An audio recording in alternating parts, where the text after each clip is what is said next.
What is up, guys? This is Luke Hill for Kit Guru, and in this one we're looking at a brand new CPU cooler that is very much intended to disrupt the budget cooling segment of the market, the SilentiumPC Fera 5 and Fera 5 Dual Fan Edition. This 120mm class CPU cooler is priced at a very competitive £24.99 for the single fan version and just £5 more for the two fan model. Can these single tower air coolers and their 6-year warranty prove to be reasonable go-to options for budget CPU cooler buyers? Let's take a closer look and find out. Before we do that though, if you like what we do here at Kit Guru, make sure you give us a like and subscribe. You can join the YouTube channel as a member. You can check out the main Kit Guru website, that really does help us out, and interact with us on Discord, Patreon, Twitter and the likes. Let's get back into it. Clearly we have both of the Fera 5 versions from SilentiumPC here today, the Fera 5 single fan version and the dual fan version, so that's SPC 303 and this one's SPC 304. And basically we're going to focus on the dual fan version because at £29.99 in the UK, I feel like this is really good value, especially with two fans on there. So as far as bundle goes, you've got a solid metal mounting bracket, a tube of thermal paste, which is the PT3 version. Good to see a tube, not an annoying little sachet. You've got obviously the instruction manual, two fans and the heatsink, or one fan for the one fan version. Nothing fancy, but I'm happy to see that tube of thermal paste. If we look at the heatsink itself, SilentiumPC opt for a standard silver fin array that is representative of the aluminium material used. The heatsink is asymmetrical by design and it looks like it can be installed either way. However, there are arrow indicators on the underside of the heatsink and there are also some arrow indicators on this plastic top bracket indicating the push and pull section for the fans, if you have two fans of course. The fin array itself is 127mm wide, 110mm tall and around about 52mm in depth. But when you add in this plastic top cover, it does increase the height a little bit. Not by a massive amount, but it does increase the height. I will say though, this is a worthwhile trade-off because you're not really going to have to worry with interference at about 155mm total height. But I do like this dark black plastic, especially rather than the exposed copper-coloured heat pipes on the top that we usually see from budget CPU coolers. So nice touch there. If we look at the heat pipes, we get four 6mm diameter copper versions, and these emanate from a heat pipe direct touch base. So obviously you've got the flattened sections of copper heat pipes. Being a single tower unit, you get the U-shaped orientation, but SilentiumPC does make some effort to offset the positioning of the heat pipes through the heatsink so that you can dump heat in different areas, trying to give a bit of balance there. According to the manufacturer website, the quoted TDP for the cooler is 220 watts in both single fan and dual fan versions, so that's a bit of a head scratcher, plus 220 watts, what does that even mean? Fundamentally though, I personally think that you're going to struggle to push 220 watts on larger heat spreader CPUs like AM4 because this base is pretty small indeed. It does not provide full coverage on AM4. Now that might not be an issue depending on which chip you use and if you're using a Ryzen processor, but testing will tell, I guess.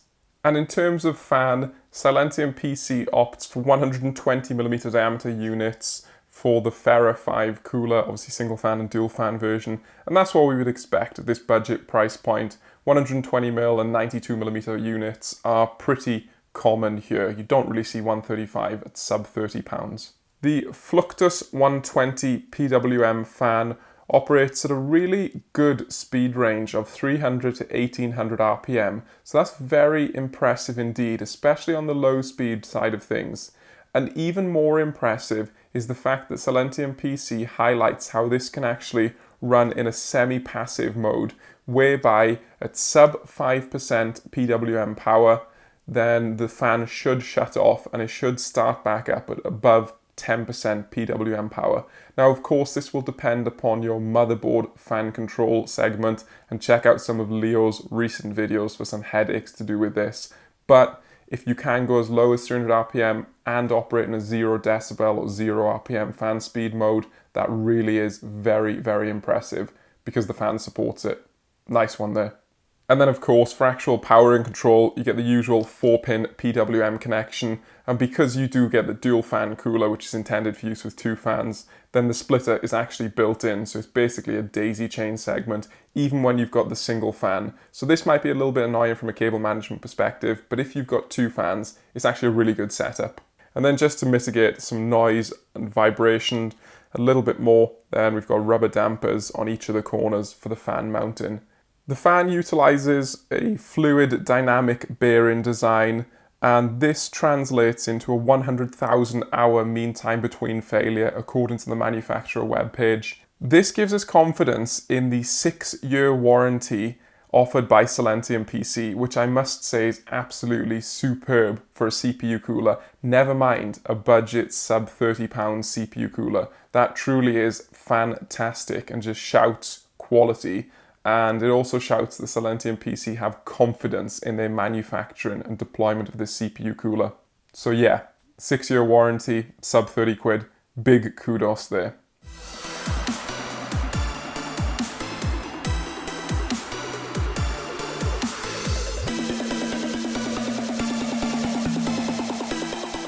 In terms of installation, on the AMD platform that we test with, you have to use the default AM4 backplate.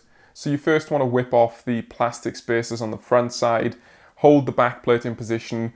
As we usually see, this is quite difficult because you have to have one hand around the back of the motherboard, one hand around the front if you're installing with the system inside the case. Thankfully, we then transition to the SilentiumPC hardware, so you use threaded standoffs to hold the backplate in position, and this is a really good method because it does hold that backplate in position, so you can actually do it with 2 hands.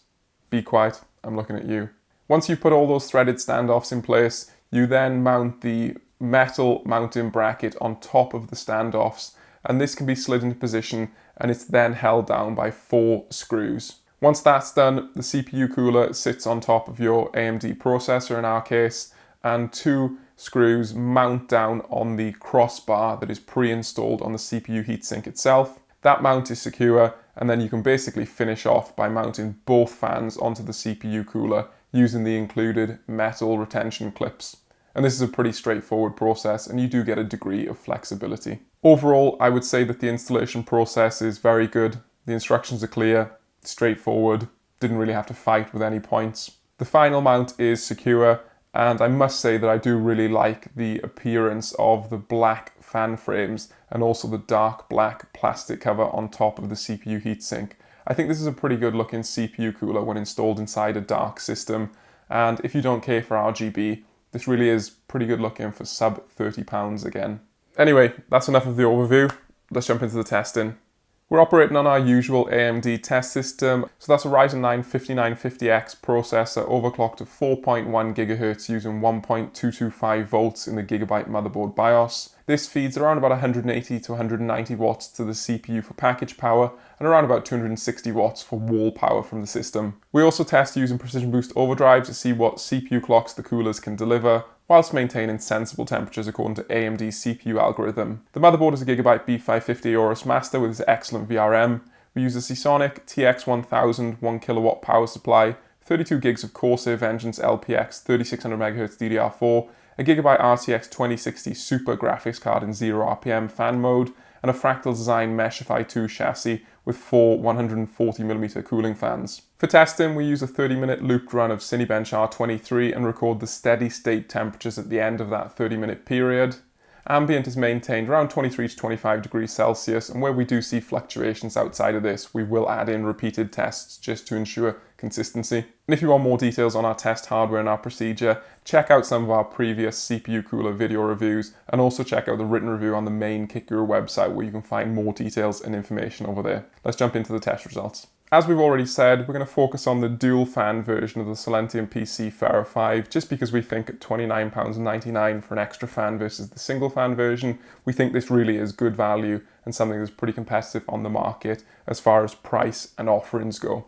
Let's start off with noise performance of the SilentiumPC Fera 5 Dual at 100% fan speed. This gives us an indication of where we should expect the CPU cooler thermal performance to lie based on having competent high-speed fans. Coming in at 43 dBA with its pair of 120mm fans at full speed, the The Fera 5 Dual is reasonable in terms of noise performance, but not outstanding. The cooler is undeniably audible with the fans pushing at 1800 RPM, but I would not call the noise level intrusive by any stretch. Of course, there is that excellent PWM speed control range of the Fluctus 120 PWM fans that allows for strong noise tuning. Dropping the fans to 85% speed, which actually registered as 1700 RPM through our motherboard header, got us to 40 dBA noise output. This puts the Fera 5 Dual about mid-table in terms of how close it can get to full fan speed whilst hitting 40 dBA. Now we're going to look at Precision Boost Overdrive test results. As is always the case with our PBO testing, the 90 degrees Celsius temperature limit is going to be hit pretty quickly using a mid-range CPU cooler. So what we're more interested in realistically is the amount of CPU package power cooled, that's what the cooler can manage, and also the frequency attributed to that package power. So higher package power cooled is better, and a higher frequency associated with that is also better. Watch out for that. Firstly, it is critical to note that small differences in the displayed delta temperature are not important for our PBO testing, as the clock speed and cooling power achieved are more important metrics. A very strong start is made by the dual fan Fera 5 in our PBO test. Managing to cool 212 watts of package power is excellent and actually beats out the more expensive Be Quiet Shadowrock Slim 2 as a mid-range reference point. Impressively, this saw our 5950X test processor run at 4.31 GHz all-core, which was at least a couple of hundred megahertz higher than what we saw from other mid-range level coolers. This is an impressive result by SilentiumPC.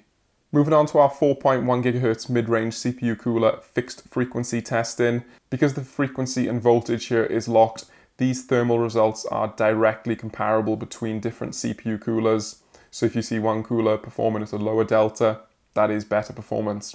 The package power is roughly 180 to 190 watts on each of these competent CPU coolers in our testing, and we're pulling around about 260 watts for the whole system from the wall. Note the use of delta temperature data in our charts, so watch out for that, and if you want to compare, make sure you add in your own ambient conditions.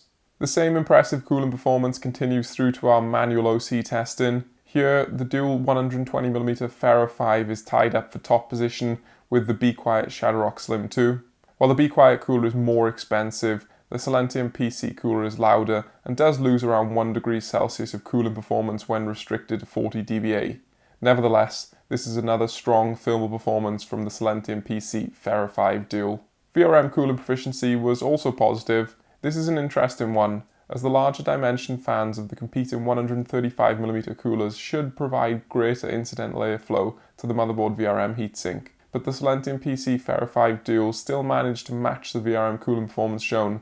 Perhaps that extra 120mm fan helps just as much as the oversized 135mm diameter alternatives. And if you're interested in stock results, the Fera 5 Dual runs at 32 to 33 degrees Celsius above ambient, which is once again about the same as the Be Quiet Shadowrock Slim 2. The 5950X quoted all-core frequency here was around 3.85 to 3.86 GHz, which is marginally higher than the Zalman and Be Quiet 135mm models, albeit by an insignificant difference.